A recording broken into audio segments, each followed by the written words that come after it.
Good morning everyone. दोस्तों, आज है फरवरी 10 2024 और हम लोग करेंगे द हिंदू न्यूज़पेपर की एनालिसिस। मेरा नाम है सितेंद्र चौधरी और आज हम लोग कौन कौन से टॉपिक करेंगे आज, क्योंकि सैटरडे का दिन है। आज टेक्स्ट सेक्शन आता नहीं है पेपर में, तो बहुत सारे आर्टिकल सैटरडे को आते भी नहीं है वैसे भी, लेकिन इस बार जो आए हैं वो थोड़े अच्छे हैं, डिसेंट है, जिसके बारे में हम लोग बात करेंगे। जैसे प्रियम्बल है, यहाँ से हम लोग कुछ पीवाईक्यूज भी पढ़ेंगे और प्रियम्बल न्यूज़ में है। सुप्रीम कोर्ट ने एक बहुत ही जबरदस्त ऑब्जर्वेशन की है प्रियम्बल के बारे में, उसके बारे में बात करेंगे।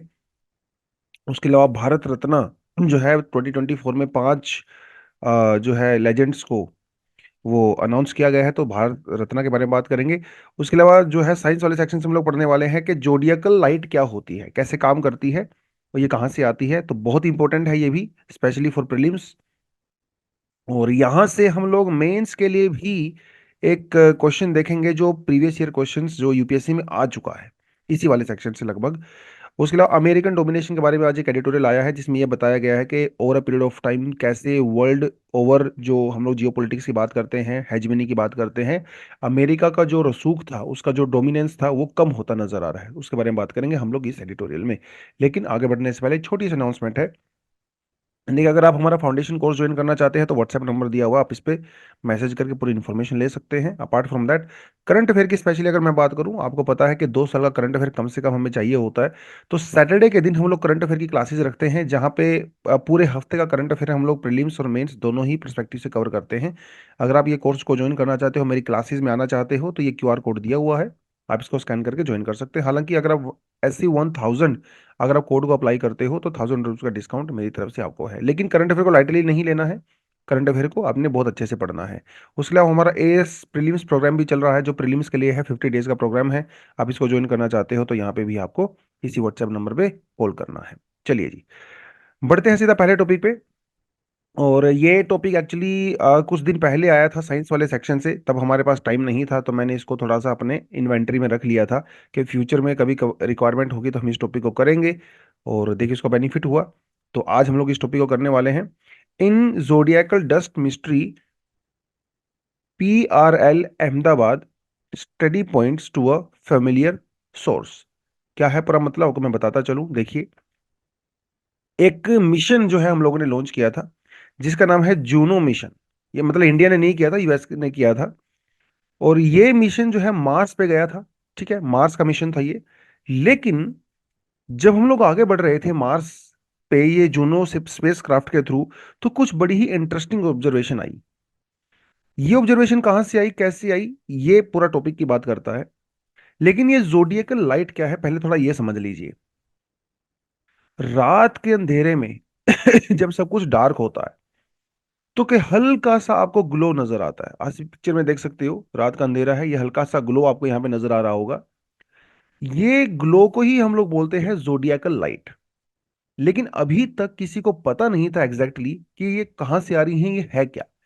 पहली बार इस जूनो स्पेसक्राफ्ट के थ्रू हमें पता चला है कि कहां से आ रही हैं। बेसिकली एक जो एलिप्टिक पाथ होता है, ठीक है, एक्लिप्टिक पाथ इसको बोलते हैं। जो सन है हमारा, वो जब मूव करता है, आपको पता है कि हमारा जो सन है, हमारा जो पूरा सोलर सिस्टम है, जो हमारी मिल्की वे गैलेक्सी है, इसके सेंटर के अराउंड घूमता रहता है, राइट। और ये 250 मिलियन ईयर्स में एक चक्कर कंप्लीट करता है। जहां पे हमारा सोलर सिस्टम है, जैसे मान लो हमारा सोलर सिस्टम यहाँ पे है, तो इसे ओरियन ब्रांच बोलते हैं, और 250 मिलियन ईयर्स में कवर करता है। तो जब सन ये स्पेस के अंदर मूव करता है, तो उस समय बहुत सारे जो डस्ट पार्टिकल्स होते हैं वो स्कैटर्ड होते हैं, और वो हमारे एटमॉस्फेयर के अंदर एंट्री करते हैं, जिसकी वजह से हमें ये लाइट दिखाई देती है। तो ये सनलाइट स्कैटर्ड जो होती है, इस डस्ट की वजह से हमारे जो प्लैनेट्स हैं, जैसे अर्थ है, मार्स है, जुपिटर एंड ऑल दैट, इनके बीच में काफी डस्ट नजर आती है। वो डस्ट क्यों आती है, कहां से आती है, वही पूरा सवाल है। दोबारा हल्का सा आइडिया आपको दे देता हूं। जो इंटरप्लेनेटरी डस्ट होती है, उसे हम लोग जोडियाकल डस्ट बोलते हैं। सनलाइट जब आती है, तो इस डस्ट के साथ रिफ्लेक्ट होती है, स्कैटर्ड होती है, और उसकी वजह से हमें लाइट नजर आती है। जैसे हमें मून क्यों नजर आता है, मून की खुद की कोई लाइट होती नहीं है, फिर भी हमें क्यों दिखाई देता है, क्योंकि मून के ऊपर जब सनलाइट पड़ती है तो रिफ्लेक्ट होकर अर्थ की तरफ आती है। उसी तरह से जो डस्ट पार्टिकल्स होते हैं प्लैनेट्स के बीच में, वहां से भी कुछ स्कैटर्ड होकर लाइट अर्थ की तरफ आती है, और हमें ये थोड़ा सा इस तरह से डस्टी डस्टी दिखाई देता है। इसे हम लोग जोडिएकल डस्ट कहते हैं। और सवाल है कि आता कहां से है डस्ट, यही बड़ा सवाल है। और ये पता चला है हमें जूनो मिशन से। जूनो मिशन को जब लॉन्च किया गया था नासा के द्वारा 2014 में, तो उसने बहुत लंबी यात्रा की थी भाई। और उस ट्रेवल के दौरान ये पाया गया कि ये जो, जब वो जूनो मिशन जा रहा था तो बहुत सारे डस्ट में से निकल के जा रहा था। अगर आपने एक मूवी देखी है इंटरस्टेलर, तो उसके अंदर भी दिखाया गया कि जो उनका स्पेस क्राफ्ट होता है उसके बहुत डस्ट पार्टिकल्स होते हैं वहां पे, और जो उसको हिट करते हैं। तो throughout the journey from earth to Mars बहुत सारे डस्ट पार्टिकल्स आए, लेकिन इंटरेस्टिंगली अराउंड 1.5 एस्ट्रोनॉमिकल यूनिट यहां पे मैक्सिमम डस्ट नजर आया। ये एयू क्या होता है? ये होता है astronomical unit, distance between earth and sun. इसे 1 AU बोलते हैं। अर्थ और सन के बीच में डिस्टेंस कितना है? Around 150 million kilometre. ये फिक्स नहीं है, ये एवरेज है। हालांकि ये 152 होता है जब अर्थ और सन के बीच में डिस्टेंस मैक्सिमम होता है, 147 होता है जब डिस्टेंस मिनिमम होता है। एवरेज हम लोग 150 कंसिडर करते हैं, यानी 15 करोड़ किलोमीटर का डिस्टेंस है। तो जब 1.5 एस्ट्रोनॉमिकल, यानी कि 22.5, मतलब मान के चलिए करोड़ किलोमीटर के आसपास जाके सबसे ज्यादा डस्ट आया। और ये कहां पे आया? मार्स के जो दो मून है, डीमोस और फोबोस, इनके नजदीक जाके आया। यानी कि जब ये स्पेसक्राफ्ट जा रहा था, जैसे मान लो ये स्पेसक्राफ्ट है, ये एक आपका स्पेसक्राफ्ट है, और ये मार्स है, और ये मार्स के खूब सारे मून्स हैं, जिसमें से एक जो है डीमोस है, दूसरा फोबोस है। तो जब ये स्पेसक्राफ्ट जा रहा था और इनके नजदीक पहुंचा, तो सबसे ज्यादा डस्ट पार्टिकल ने इसके ऊपर हिट किया। इसका रीजन क्या है? डीमोस और फोबोस का जो ग्रेविटेशनल फील्ड है वो बहुत कम है, जिसकी वजह से यहाँ से बहुत सारे जो छोटे छोटे डस्ट पार्टिकल्स हैं वो एस्केप कर जाते हैं और यहाँ पे घूमते रहते हैं। और जब हमारा जूनो मिशन इसके पास में पहुंचा, तो वो डस्ट पार्टिकल जो है वो नजर आए। ठीक है। और इसे हम लोग जोडिएकल लाइट बोलते हैं, जो हमें कभी कभी रात के अंधेरे में भी नजर आती है, हल्का सा ग्लो होता है। तो ये है पूरा आर्टिकल का थोड़ा थोड़ा जो आपको आइडिया होना चाहिए। ठीक है, जोडिएकल लाइट क्या होती है आपको ये पता होना चाहिए। ठीक है, कहाँ से आती है, क्यों नजर आती है, थोड़ा आपको ये आइडिया होना चाहिए। तो जूनो मिशन के लिए ऑलरेडी एग्जाम में क्वेश्चन पूछा जा चुका है, आप यहाँ पे देख लीजिए। यूपीएससी का क्वेश्चन है ये। आई थिंक ये 2016 का या 17 का क्वेश्चन है। How does the Juno mission of NASA help to understand the origin and evolution of Earth? 150 words में आपको इसको कवर करना था। तो जो आर्टिकल हम लोग पढ़ते हैं ना, यहाँ से डायरेक्ट क्वेश्चंस आते हैं, इसीलिए करंट अफेयर बहुत जरूरी होता है। ये आपको किसी मैगजीन में शायद देखने को नहीं मिलेगा कि अगर आप पढ़ लीजिए, लेकिन ये करंट अफेयर करोगे तभी पता चलता है। और आपको याद होगा कल हम लोगों ने एक आर्टिकल किया था जिसमें हम लोगों ने थोड़ा सा आपको स्टेम सेल के बारे में बताया था, सिकल सेल्स के बारे में बताया था, कुछ थेरेपीज के बारे में बताया था, जर्मलाइन एडिटिंग, जीन एडिटिंग, कैस 9, ये सब कल हम लोगों ने बात किया था एक आर्टिकल में। प्रीलिम्स में तो वहां से क्वेश्चन आया ही हुआ है, लेकिन मेंस में भी यहाँ से क्वेश्चन आता है जो बायोटेक्नोलॉजी की हम लोग बात करते हैं। तो stem cell therapy is gaining popularity in India to treat a wide variety of the medical condition such as leukaemia, thalassaemia, हम लोगों ने थैलेसीमिया के बारे में बात किया था। ठीक है, damage cornea and the severe burns. Describe briefly what stem cell therapy is and what advantage it has over the other treatments. Stem cell therapy के बारे में हम लोग बात कर चुके हैं प्रीवियसली करंट अफेयर में। उसके अलावा सिकल सेल के बारे में हम लोग डिसीज के बारे में बात कर चुके हैं। कैस 9, जीन एडिटिंग, ये सब टॉपिक क्लास में कवर हो चुके हैं। तो यही क्वेश्चन आपको एग्जाम में एज इट इज देखने को मिलेंगे। फ्यूचर में जब जैसे आप और करंट अफेयर पढ़ते रहोगे तो आपकी नॉलेज के अंदर और ज्यादा यहाँ पे बढ़ोतरी होती रहेगी। चलिए जी। तो नेक्स्ट आर्टिकल आता है Bharat Ratna for the Swaminathan Rao and Charan Singh. तो फाइनली जो है 5 लोगों को इस साल जो है वो भारत रत्न अनाउंस किया गया है। 2023 में किसी को भी भारत रत्न नहीं दिया गया था, तो आई थिंक 2024 के लिए ही सेव किया गया था, क्योंकि भाई इलेक्शन ईयर भी है कहीं ना कहीं, तो वो भी एक एंगल हो सकता है शायद।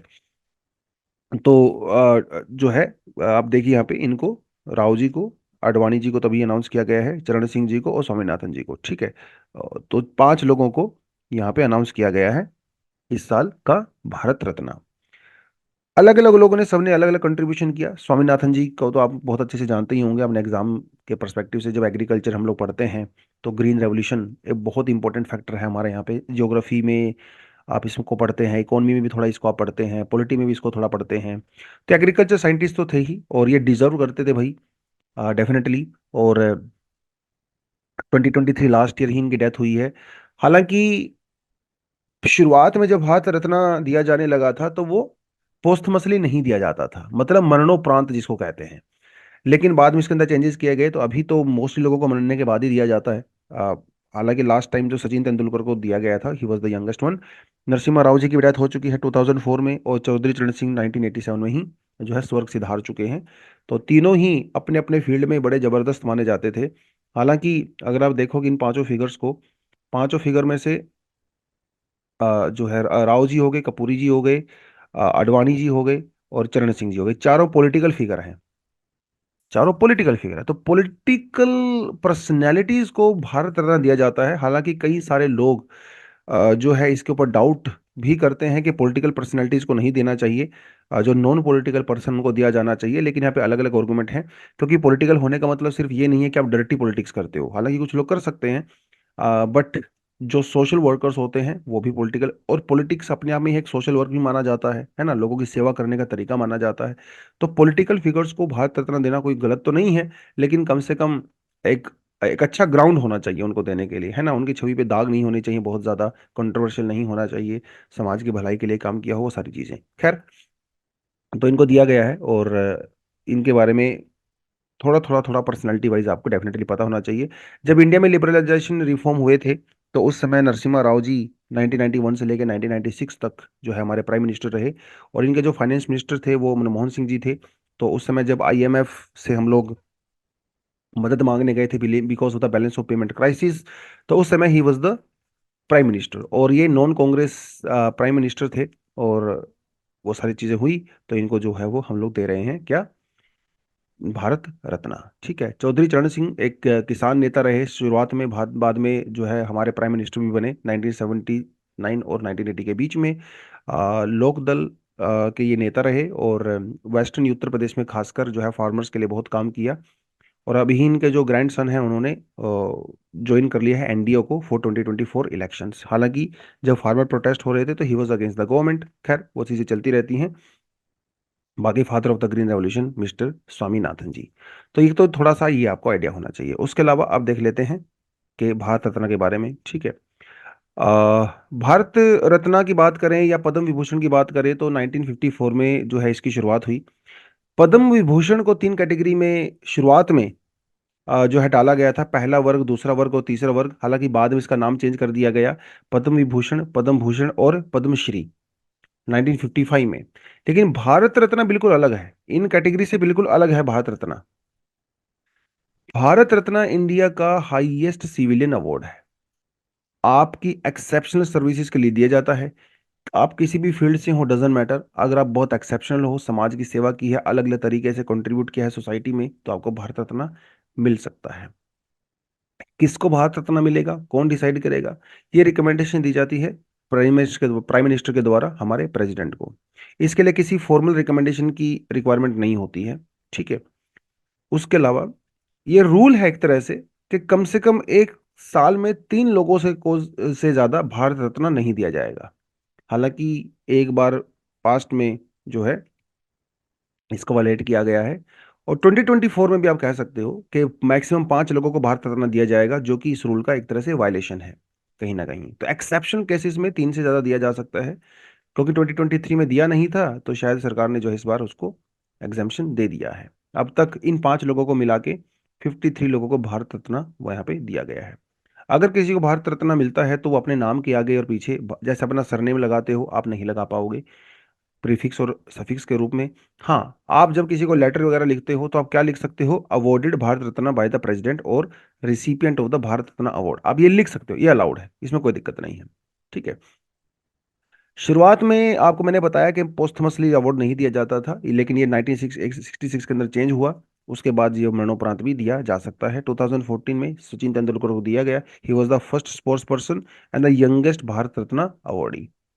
ओके। उससे पहले 1999 के अंदर भी जो है चार लोगों को दिया गया था, तो अभी 2024 में जो है पांच लोगों को दिया जा रहा है। तो ये है थोड़ा सा। उसके अलावा अगर आप यहाँ पे देखें भारत रत्न की जो शेप वगैरह एंड ऑल दैट, तो original award was a circular gold medal. हालांकि बाद में हम लोगों ने इसको चेंज कर दिया गया, अभी ये आपको पीपल के जो पत्ता होता है ना, उसके ऊपर जो है थोड़ा नजर आता है। यहाँ लिखा होता है भारत रत्न सत्यमेव जयते, और ये देवनागरी स्क्रिप्ट में लिखा होता है सत्यमेव जयते। और इसकी जो पीपल लीफ का, जैसे मैंने आपको बताया, वो होता है प्लेटिनम का, ये बना होता है। इसकी अगर आपको थोड़ा देखना है कितना लॉन्ग होता है, 59 mm लॉन्ग होता है, 48 mm वाइड होता है, 3.2 mm थिक होता है। ठीक है, इसके दूसरी साइड में अगर आप देखेंगे तो वहाँ पे जो है सन का सिंबल जो है दिखाई देता है, और यहाँ पे जो है स्तंभ दिखाई देता है। ठीक है, जो तीन शेरों का हमारा है एम्बलम, जो है हमारा नेशनल एम्बलम। उसके अलावा एक रिबन होता है 2 इंच का, वाइट कलर का, क्योंकि आपको गले में डालना होता है, तो उसकी हेल्प से जो है इसको डाला जाता है। कहाँ पे बनाया जाता है? कलकत्ता के अंदर जो एलिपोर मिंट है, जहाँ पे जो आरबीआई सिक्के वगैरह भी बनाती है, वहीं पे इसको बनाया जाता है। ठीक है जी, चलिए।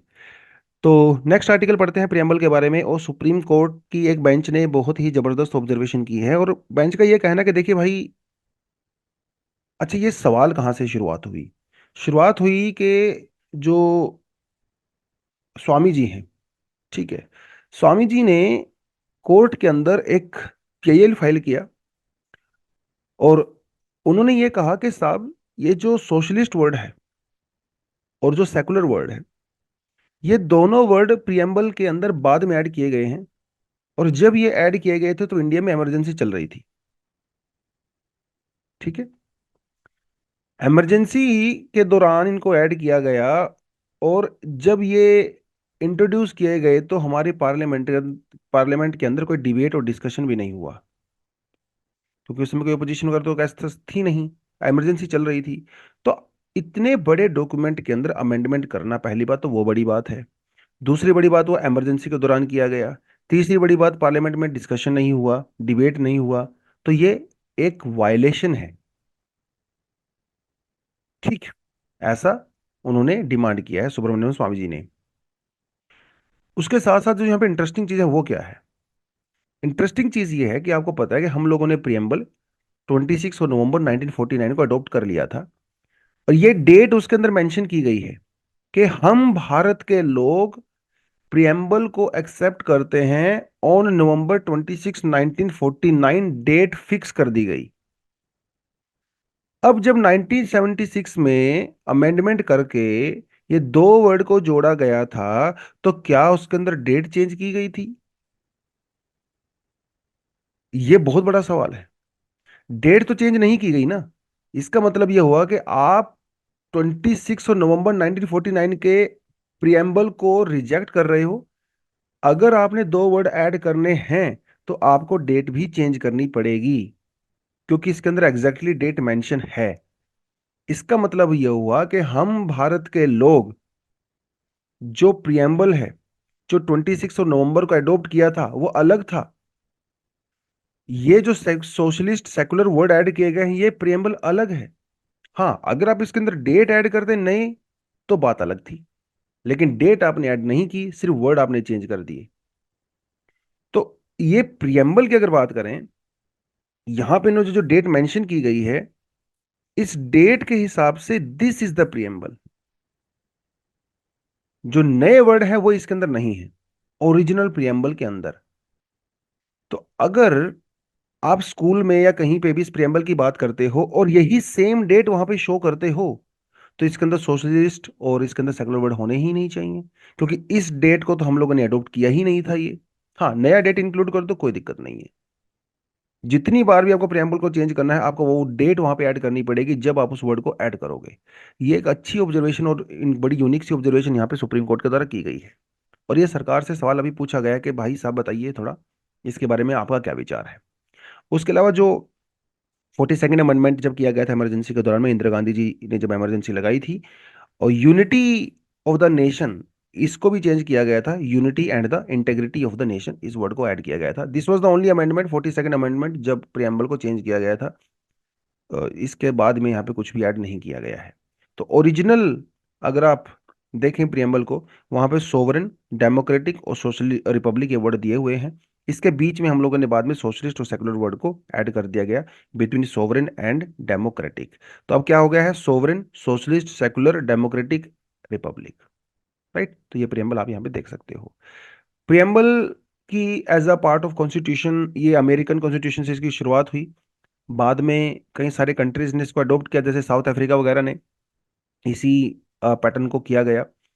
और एक बहुत ही बड़े पॉलिटिकल एक्सपर्ट हैं, एन ए पलखवियाल जी, इनका कहना है कि प्रेम्बल होता क्या है। It is nothing but identity card of the constitution. Identity card जो है आपकी कंप्लीट पर्सनैलिटी नहीं बता सकता, लेकिन कम से कम ऊपरी तौर पे ये बता सकता है कि आप क्या हो। तो प्रियम्बल के अंदर जो आइडियाज हैं वो एक समरी के रूप में हल्का सा आपको बताया हुआ है कि हमारे जो कॉन्स्टिट्यूशनल मेकर्स हैं उनकी फिलॉसफी क्या थी, वो उनका क्या विचार था, कैसी सोसाइटी वो चाहते थे इंडिया में। वो ये प्रेम्बल आपको बताता है। डिटेलिंग नहीं है, लेकिन कम से कम ऊपरी तौर पे देखने से पता चलता है। चार बहुत मेजर एलिमेंट हैं हमारे प्रेम्बल के। It's a source of the constitutional authority, yes of course. हमारी जो कॉन्स्टिट्यूशनल अथॉरिटीज हैं, चाहे जुडिशरी हो, चाहे आपकी लोकसभा राज्यसभा, कोई भी चीजें हो और दूसरे इंस्टीट्यूशन बनाए हुए हैं, अल्टीमेट अथॉरिटी प्रियम्बल से वो लोग ग्रैब करते हैं। हमारे इंडिया का जो नेचर है वो कैसा होगा, सोशलिस्ट होगी सोसाइटी, सेकुलर होगी, डेमोक्रेटिक होगी, रिपब्लिक होगी, सोवरेन होगी, ये सब कौन बताता है? प्रियम्बल बताता है। कैसा होगा इंडिया, क्या ऑब्जेक्टिव है प्रियम्बल के पीछे, हमारे कॉन्स्टिट्यूशन का क्या ऑब्जेक्टिव है, क्या गोल है। जस्टिस देना, लिबर्टी देना, इक्वालिटी देना, फ्रेटर्निटी, वो सब ऑब्जेक्टिव है। कहाँ से पता चला? प्रियम्बल से। और डेट, ये चार बहुत इंपॉर्टेंट एलिमेंट हैं हमारे प्रियम्बल के। अब इस डेट के ऊपर ही भैया यहाँ पे ऑब्जर्वेशन की गई है, क्योंकि इस डेट के हिसाब से सेकुलर और सोशलिस्ट वर्ड प्रियम्बल का पार्ट नहीं। अगर ये ऐड करने ही हैं तो आप डेट को चेंज कर सकते हो। अब ये इंटरेस्टिंग रहेगा कि गवर्नमेंट इसके ऊपर क्या बताती है, व्यू पॉइंट क्या है सरकार का। तो जैसे अगर हम लोग फ्रेजेस की बात करें तो we the people of India एक बहुत इंपॉर्टेंट फ्रेज स्टार्टिंग यहीं से शुरू होती है। तो इसमें इन्होंने ये बताया कि भैया देखिए, we the people of India, हम अल्टीमेट अथॉरिटी हैं। ठीक है जी, हमसे ऊपर कोई नहीं है, हमें कोई कंट्रोल नहीं कर सकता। हम खुद इस डॉक्यूमेंट के अंदर जो लिखी हुई बातें हैं उनको अडॉप्ट करते हैं, और हम लोग ये प्रोमिस करते हैं, ये शपथ लेते हैं कि इसके अंदर जो वैल्यूज हम लोगों ने लिखी हैं हम उसको कोशिश करेंगे पूरी तरह से कि उसको इंप्लीमेंट करें सोसाइटी में अपनी। हम ऐसा इंडिया चाहते हैं जहां पे लिबर्टी हो, और इंडिया, हम ऐसा इंडिया चाहते हैं जो सोवरेन हो, जिसके ऊपर किसी बाहर की अथॉरिटी का कंट्रोल ना हो। अपने देश के हिसाब से जो डिसीजन हम लोग खुद ले सकें, ऐसा हम लोग अपने देश चाहते हैं। हम लोग एक सोशलिस्ट कंट्री चाहते हैं। हालांकि इंडिया की मिक्स्ड इकोनॉमी है, नो डाउट, जहाँ पे पब्लिक और प्राइवेट सेक्टर दोनों ही काम करते हैं, लेकिन अल्टीमेट गोल हमारा क्या है?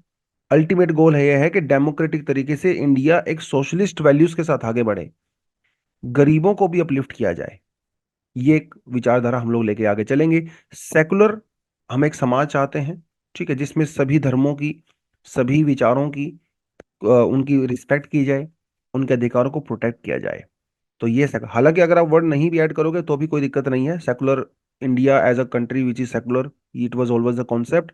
पाकिस्तान जब बनाया गया था तो रिलीजियस बेसिस पे बनाया गया था, लेकिन इंडिया के जो फ्रीडम फाइटर्स थे, कॉन्स्टिट्यूशनल मेकर्स थे, उन्होंने उस आइडिया को पूरी तरह से रिजेक्ट कर दिया था। उन्होंने कहा था कि इंडिया सभी रिलीजन्स के लिए है, बराबर है, हम पाकिस्तान की तरह किसी एक रिलीजन को अपना स्टेट रिलीजन नहीं मानेंगे। तो इसी बात से पता चलता है कि India was a secular country. आप ये वर्ड ऐड करने की कभी जरूरत महसूस ही नहीं हुई, क्योंकि by values internally we are secular. हमने वर्ड ऐड कर दिया तो इवन इसके ऊपर सवाल खड़ा हो गया। वर्ड ऐड नहीं करते तो कोई दिक्कत नहीं थी, ये बेसिक स्ट्रक्चर का पार्ट भी है हमारे। और हम एक डेमोक्रेटिक कंट्री हैं। हम भैया यहाँ कोई राजे रजवाड़े नहीं है, इंडिया में डेमोक्रेसी है। लोगों को यहाँ पे उनको वोट देने का अधिकार है। रिपब्लिक है, हमारे देश का जो हेड है वो कोई किसी एक फैमिली से नहीं आता है, ठीक है, वो जनता के द्वारा चुना जाता है, प्रेसिडेंट। ठीक है जी, वो एक जनता के द्वारा चुना जाता है, स्टेट ऑफ द हेड, उसे रिपब्लिक कहते हैं। ब्रिटेन रिपब्लिक नहीं है, क्योंकि वहां पे जो स्टेट ऑफ द हेड है, जो क्वीन है या जो किंग है, वो जनता के द्वारा नहीं चुना जाता है, हेरिडिटरी होता है। इंडिया में ऐसा नहीं है, तो इंडिया इज अ रिपब्लिक। हमारे इंडियन कॉन्स्टिट्यूशन का ऑब्जेक्टिव क्या आपको बता ही दिया, जस्टिस। कई तरह का जस्टिस हम लोग दे सकते हैं। कैसे देते हैं जस्टिस हम फंडामेंटल राइट्स के थ्रू जस्टिस देते हैं, डीपीएसपी के थ्रू जस्टिस देते हैं, economical justice, social justice, political justice, ये सब जस्टिस की हम लोग बात करते हैं। सोसाइटी के अंदर किसी तरह का डिस्क्रिमिनेशन नहीं होना चाहिए on the basis of caste, creed, gender, religion, etcetera. Equality of opportunity सबको मिले, सबको अपॉर्चुनिटी मिले। तो अगर आपके अंदर टैलेंट है उसको शो करने का आपको मौका मिले। किसी को खास प्रिविलेज नहीं दिए जाएंगे, सबको बराबर ट्रीट किया जाएगा। लिबर्टी, आजादी, आपकी मर्जी है, आप जैसे जीना चाहते हो आप जिए। हाँ, दूसरों को नुकसान मत पहुंचाएं, ठीक है, वो आपका ड्यूटी है, आपकी रिस्पॉन्सिबिलिटी है। लेकिन खुद अपनी लाइफ को जैसे लीड करना चाहते हो करिए, आप, कोई दिक्कत नहीं है। जिसको वोट देना चाहते हो उसको वोट दीजिए। जो धर्म आप फॉलो करना चाहते हो फॉलो करिए, नहीं करना चाहते तो मत फॉलो करिए, आपकी मर्जी है। राइट। फ्रेटर्निटी की बात करता है। इंडिया एक बहुत डाइवर्स कंट्री है। यहाँ पे यूनिटी के लिए हमें जो है भाईचारा चाहिए होता है। इमोशनल अटैचमेंट चाहिए अपनी कंट्री से, तभी तो सेवा करोगे ना, नहीं तो सेवा नहीं कर पाओगे। तो ये है इश्यूज। प्रेम्बल हमारे कॉन्स्टिट्यूशन का पार्ट है कि नहीं है, इसके बारे में बहुत सवाल खड़े हुए। शुरुआत में कहा गया कि प्रियम्बल जो है हमारे कॉन्स्टिट्यूशन का पार्ट नहीं है। और जो बैरोबारी केस के अंदर ये कहा गया कि प्रियम्बल के अंदर जो चीजें लिखी हुई है ना, आप उसे एनफोर्स नहीं करवा सकते। जैसे मान लो किसी स्टेट के अंदर अगर कोई रिजर्वेशन पॉलिसी है, और उस रिजर्वेशन पॉलिसी में ये कहा गया है कि भैया हम लोग एससीज को, एसटीज को, या वीमेन को, या किसी खास ग्रुप को कुछ खास प्रिविलेज देंगे, तो आप कोर्ट में नहीं जा सकते। आप ये नहीं कह सकते साहब देखिए प्रियम्बल में तो इक्वालिटी लिखा हुआ है, यहां तो इक्वालिटी है ही नहीं। तो कोर्ट का ये कहना था बैरूबरी केस में कि ठीक, प्रियम्बल से हमें इंस्पिरेशन मिलता है, लेकिन प्रियम्बल के अंदर लिखी हुई सभी की सभी बातें आप इंप्लीमेंट नहीं कर सकते। क्योंकि प्रियम्बल में जो बातें लिखी हुई हैं बहुत ही ज्यादा एक यूटोपियन स्टेट की लिखी हुई हैं, राम राज्य टाइप की बातें लिखी हुई हैं, बहुत आइडियल बातें लिखी हुई हैं। अभी इंडियन सोसाइटी उस पोजीशन में नहीं है कि वैसी सोसाइटी हम लोग बने और ये सब एनफोर्स कर सकें। कोशिश जारी है, लेकिन अभी नहीं है। तो इसीलिए प्रियम्बल के बारे में सवाल यह किया गया कि ये कॉन्स्टिट्यूशन का इंटीग्रल पार्ट नहीं है। बट केशवानंद भारती केस में कहा गया कि नहीं भैया, प्रियम्बल उतना ही इंटीग्रल पार्ट है जितना फंडामेंटल राइट है। ठीक है, integral part of the constitution. जैसे फंडामेंटल राइट या दूसरे प्रोविजंस को गवर्नमेंट अमेंड कर सकती है सरकार, वैसे ही प्रियम्बल को भी कर सकती है, लेकिन उसका जो बेसिक स्ट्रक्चर है उसके साथ छेड़खानी ना करें। ये नॉन जस्टिफिएबल है, लेकिन फिर भी कई बार कोर्ट जब वर्डिक्ट सुनाता है तो प्रियम्बल से कुछ इंस्पिरेशन ले सकता है। आर्टिकल 368 के अंडर में यस, प्रियम्बल को अमेंड किया जा सकता है, जैसे दूसरे लॉज या दूसरे प्रोविजन को अमेंडमेंट किया जाता है, लेकिन बेसिक स्ट्रक्चर के साथ आप छेड़खानी नहीं करोगे। ठीक है, तो कुछ चीजें जैसे यहाँ पे जो ऐड की गई, सोशलिस्ट, सेकुलर और यूनिटी के साथ साथ इंटेग्रिटी वर्ड हम लोगों ने नया वर्ड यहाँ पे ऐड किया, थोड़ा को पता होना चाहिए। प्रियम्बल के बारे में यूपीएससी में कई बार क्वेश्चन पूछे जा चुके हैं, बहुत बार सवाल पूछे जा चुके हैं, चाहे प्रीलिम्स हो चाहे मेंस हो। अब यहाँ पे देखिए जरा, preamble of the constitution of India is a part of the constitution but has no legal effect, not a part of the constitution but has no legal effect either, a part of the constitution and has the same legal effect as any other part, a part of the constitution but has no legal effect independently of other parts। कौन सा question इसमें से सही है? Option सही है ए, B, सी और D, नीचे कमेंट में आप बताएं। अच्छा क्वेश्चन है, आसान क्वेश्चन है, बहुत ज्यादा डिफिकल्ट नहीं कहूंगा मैं। अगर हमने लक्ष्मीकांत वगैरह या थोड़ा बहुत डीएनए वगैरह सुना है आज, तो आपको ये पता चल ही जाएगा इसका आंसर। ये यूपीएससी का सवाल है, आई थिंक ये 2017 का क्वेश्चन है। ये भी 2017 का ही क्वेश्चन है। क्या पूछता है? Which one of the following objective is not embodied in the preamble of the Indian constitution? इनमें से कौन सा वैल्यू पार्ट नहीं है? Liberty of thought, economic liberty, liberty of expression, liberty of belief. Comment में बताएं तो मजा आएगा।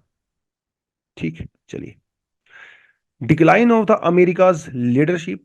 तो कृष्णन श्रीनिवासन जी ने ये आर्टिकल लिखा है, ये फॉर्मर फॉरेन सेक्रेटरी रहे हैं हमारे, तो ऑब्वियसली फॉरेन पॉलिसी में बहुत पकड़ है इनकी, तो उसके हिसाब से इन्होंने बात किया है और ये आर्टिकल लिखा है। अच्छा आर्टिकल है, डिसेंट है। हालांकि इसके अंदर कुछ ऐसा नया नहीं है जो आपको नहीं पता हो, सब चीज़ आपको लगभग पता ही है अगर आप थोड़ा बहुत डीएनए देख रहे हो थोड़े लंबे समय से। फिर भी एक रिवीजन के पर्सपेक्टिव से देख लेते हैं। तो जब हम लोग अमेरिका के डोमिनेशन की बात करते हैं, तो अमेरिका ने डोमिनेट किया कैसे दुनिया में after second world war specially, और जब से रशिया का जो है वो डिमिनिश हुआ, रशिया उसका डिसइंटीग्रेशन हुआ उसके बाद से specially value based domination America का रहा है। अमेरिका यूरोप के अंदर लगभग एक ही वैल्यूज फॉलो की जाती हैं, जहाँ पे इंडिविजुअल फ्रीडम की बात करते हैं, ह्यूमन राइट्स की बात करते हैं, डेमोक्रेसी की बात करते हैं, ओपन सोसाइटीज की बात करते हैं, लिबरल वैल्यूज की बात करते हैं। इन वैल्यूज को उन्होंने पूरी दुनिया में फैलाया और इन वैल्यूज की काफी रिस्पेक्ट भी की जाती है, क्योंकि on the level of human, on the level of dignity of the person, सुनने में तो बहुत अच्छा लगता है कि हाँ, फ्रीडम ऑफ एक्सप्रेशन होना चाहिए, लिबर्टी होनी चाहिए, डेमोक्रेसी जरूरी है। हालांकि इनके अंदर फ्लोज तो होते ही हैं, लेकिन इनसे बेटर कुछ और नहीं है, है ना। आप जैसे मान लो बात करते हो कि भाई respect the personal freedom, right, हालांकि इसके अंदर टर्म्स एंड कंडीशन हो सकती हैं, लेकिन फ्लोज होते होते भी डेमोक्रेसी से बेटर कोई और सिस्टम नहीं है। ये बड़ी बात है। इसका एविडेंस आप इसी से देख सकते हो कि अभी तक यूजली दो डेमोक्रेसी ने आपस में लड़ाई नहीं की है, डेमोक्रेसी वर्सेस डेमोक्रेसी, अब तक ऐसा हुआ नहीं है। ठीक है, क्योंकि डेमोक्रेसी के अंदर बातचीत आप करते हो, और बातचीत करते हो तो सोल्यूशन भी निकल जाता है। अथॉरिटेटिव रूल्स में आप बातचीत नहीं करते हो, इससे सोल्यूशन भी नहीं निकलता, इसलिए वॉर्स होते हैं। तो एक तो बहुत बड़ा फैक्टर था values based America. Military dominance तो ऑफ कोर्स है ही। ऐसा कहा जाता है कि 100 से ज्यादा कंट्रीज के अंदर जो मिलिट्री बेस है वो अमेरिका देखता है, उसके बेसिस हैं छोटे या बड़े। तो ये डोमिनेंस भी हमेशा है, इसलिए अमेरिका को कहा जाता है भैया वर्ल्ड की पुलिस है। वर्ल्ड में जो लॉ एंड ऑर्डर है उसको मेंटेन करने की रिस्पॉन्सिबिलिटी अमेरिका ने खुद अपने ऊपर ली हुई है, कोशिश भी करता है वही सब करे। तो बहुत जरूरी है। अमेरिका का जो फाइनेंस सिस्टम है दुनिया का सबसे रोबेस्ट फाइनेंस सिस्टम माना जाता है आज भी। डॉलर का डोमिनेंस पूरी दुनिया में माना जाता है, वर्ल्ड की रिजर्व करेंसी है, 60% से ज्यादा तो सिर्फ डॉलर ही है। एडवांस टेक्नोलॉजी की बात करें तो स्पेशली डिफेंस स्पेस वगैरह तो अमेरिका हमेशा ने डोमिनेट किया है। तो यस, अमेरिका का डोमिनेशन है, इसकी बात नहीं है। हालांकि इसके अंदर कुछ चैलेंजेस हैं अभी जो अमेरिका फेस कर रहा है over a period of time. जैसे इलीगल इमिग्रेशन का इशू आप ले लीजिए, बहुत सारा मैक्सिको के थ्रू इधर से जाते हैं। अभी एक मूवी भी आई थी डंकी, डंकी में भी दिखाया गया किस तरह से इलीगल इमिग्रेशन होता है। यूरोप में भी होता है, अमेरिका में भी होता है बहुत सारा, ठीक है। सेकेंडरी एजुकेशन उतनी अच्छी नहीं रही अमेरिका में जितनी एक हुआ करती थी। हेल्थ इंफ्रास्ट्रक्चर भी काफ़ी डाउन जहाँ पे नज़र आ रहा है, और ज़्यादातर वहाँ पे जो इंश्योरेंस कंपनीज हैं उनका डोमिनेशन नज़र आता है, और बहुत महंगा भी है वहाँ के हेल्थ इंफ्रास्ट्रक्चर। वो बड़ी बात है। न्यू टेक्नोलॉजी जैसे आर्टिफिशियल इंटेलिजेंस वगैरह से कुछ चैलेंजेस वहाँ की सोसाइटी को आ रहे हैं। बहुत सारे रेडिकल आइडियाज सोशल मीडिया के थ्रू वो समाज में बढ़ रहे हैं। स्ट्रोंग आइडियोलॉजी बहुत डोमिनेट करने लगी है, जैसे वहाँ पे टू पार्टी सिस्टम डोमिनेट करता है, एक रिपब्लिक है दूसरे डेमोक्रेट है। ए- ए- अब आपको नजर आ रहा होगा कि बहुत ज्यादा लड़ाई झगड़ा करते हैं आपस में, लेकिन हमेशा से ऐसे नहीं था। हालांकि आइडियोलॉजिकली उनका जो विचार है वो अलग थे, लेकिन फिर भी बहुत बार उनका कोऑपरेशन नजर आता था ऑन द नेशनल इंटरेस्ट। अब जो है ये जो टू पार्टी सिस्टम है ये खुद परेशानी बन चुका है, कोऑपरेशन में कोई चांस ही नजर नहीं आता। दोनों ही साइड जो है वो एक्सट्रीम स्टेप लेने की कोशिश करती हैं। नेशनल डेट $32 ट्रिलियन से ज्यादा का हो चुका है अमेरिका में, which is again a big challenge. China challenge कर रहा है अमेरिका को कई सारे सेक्टर में, जैसे gaming, 5G technology, artificial intelligence etcetera, even medicine also. कई सारे डोमेस्टिक इश्यूज हैं अमेरिका में आज के टाइम पे, जैसे वहाँ के जो कुछ पुराने इंस्टीट्यूशंस हैं उनके ऊपर सवाल खड़े किए जा रहे हैं, जैसे इलेक्शन कमीशन। और ये बहुत बड़ी बात है। अगर आपको अपने देश के इलेक्शन कमीशन के अंदर ही विश्वास नहीं है, तो इसका मतलब आपको पूरी इलेक्टोरल प्रोसेस में भरोसा नहीं है। इलेक्टोरल प्रोसेस में भरोसा नहीं है तो मतलब डेमोक्रेसी खत्म है भैया फिर तो। यही एक चीज है जो बचा के रखी है डेमोक्रेसी।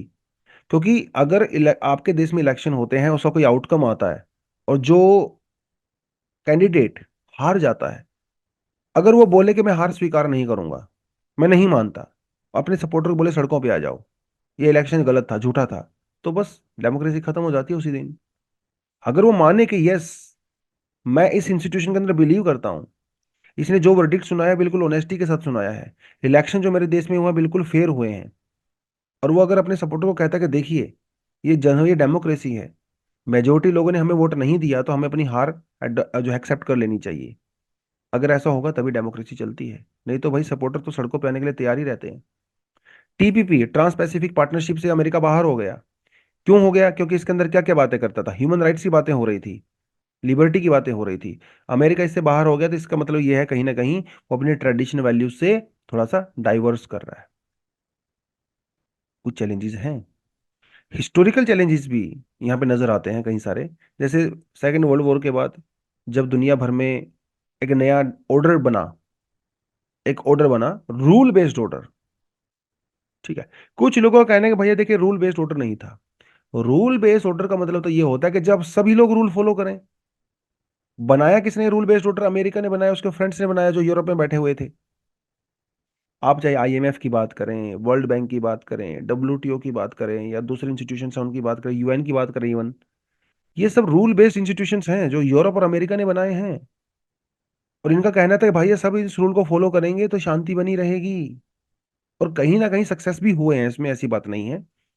लेकिन कुछ लोगों का कहना है कि रूल बेस्ड जिसने रूल बनाए उन्होंने रूल तोड़ दिए। ये रूल बेस्ड ऑर्डर नहीं है भाई, ये पावर बेस्ड ऑर्डर है। जिसके पास पावर है वो कुछ भी करेगा, वो रूल को तोड़ेगा। जिसके पास पावर नहीं है उनको रूल फॉलो करने के लिए मजबूर किया जाएगा। रूल बेस्ड ऑर्डर के अंदर ये कहा जाता है कि आप दूसरी कंट्री के इंटरनल मैटर्स में इंटरफेयर नहीं करोगे भैया। ये उनका मामला है, उनको देखने दो। आप ह्यूमैनिटेरियन ग्राउंड पे कुछ कर लिए तो करिए, बाकी इंटरनल मैटर में इंटरफेयर मत करिए।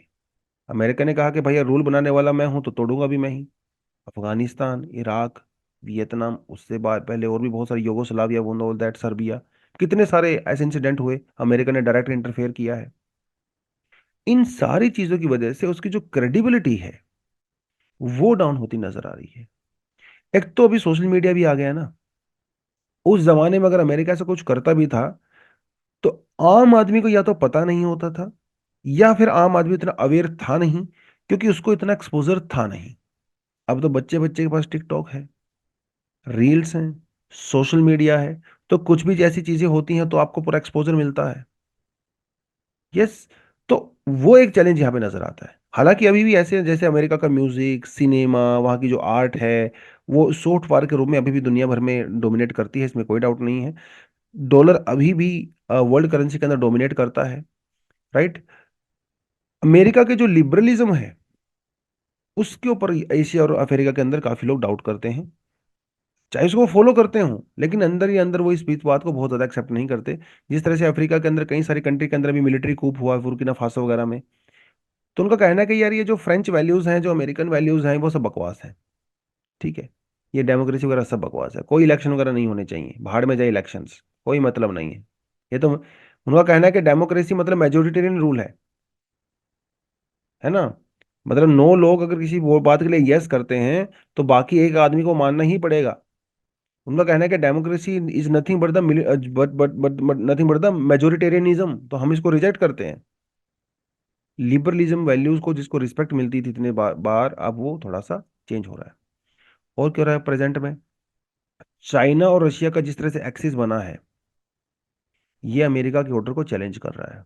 जैसे ब्रिक्स की बात करें तो ब्रिक्स के अंदर एक नई करेंसी इंट्रोड्यूस करने की बात हुई थी, अभी वो होगी या नहीं होगी that's a different thing.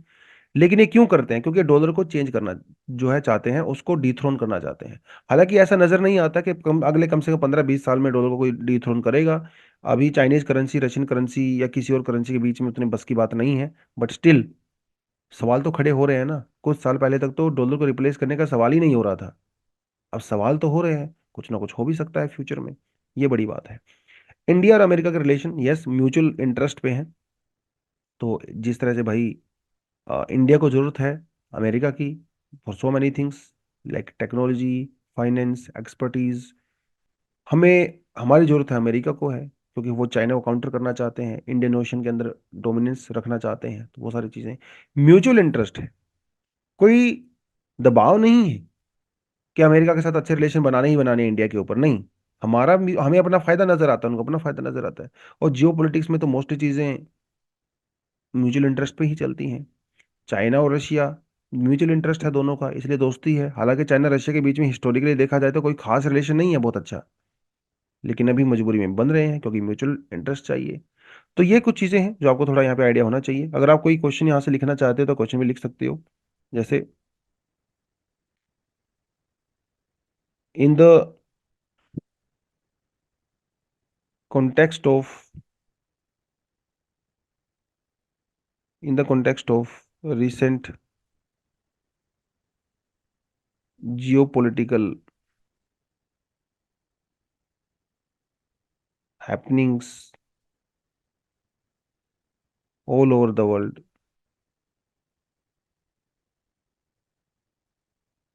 Discuss the role of USA